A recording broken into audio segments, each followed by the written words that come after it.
جب آخر میں ایک کتاب کا تعارف کروانا چاہتا ہوں، اور یہ بڑی اہم کتاب اس دور کا بہت بڑا یہ شاہکار ہے اور کارنامہ ہے کہ رافضیت کے معمار، یعنی اہل سنت میں روافض کے اعلیٰ کاروں کی نشاندہی، کہ اب تک اہل سنت کے اندر چھپ کے جن لوگوں نے کھایا اہل سنت کا کام رافضیوں کا کیا، بولی صحابہ کے دشمنوں کی بولی، یا ابھی تک بول رہے ہیں اور خود کو کہتے سنی ہیں، ان کی نشاندہی اس کتاب کے اندر کی گئی ہے۔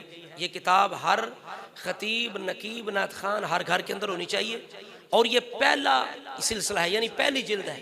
یہ بڑی لمبی فہرست ہے ایسے لوگوں کی جنہوں نے رافضیوں کا کام کیا اور اہل سنت کے اندر چھپے رہے۔ یہ پہلی جلد ہے، اور جلدیں بھی آئیں گی، لہٰذا یہ کتاب خریدیں، پڑھیں اور نشر بھی کریں اور آگے اس کو بیان بھی کریں۔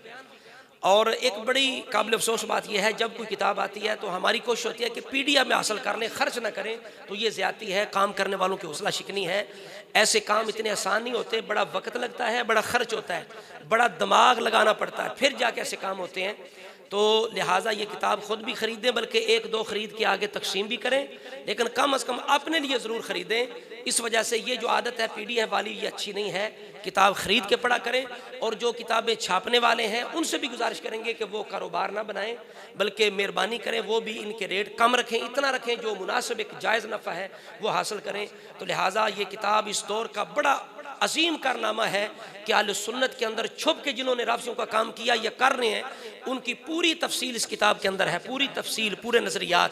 لہٰذا یہ کتاب ہر بندہ حاصل کرے اور اس کو پڑھے۔ تو ہم دعا بھی کرتے ہیں لوگوں کے لیے جنہوں نے یہ کام کیا، اللہ تعالیٰ انہیں برکتیں عطا فرمائے، سلامتی عطا فرمائے۔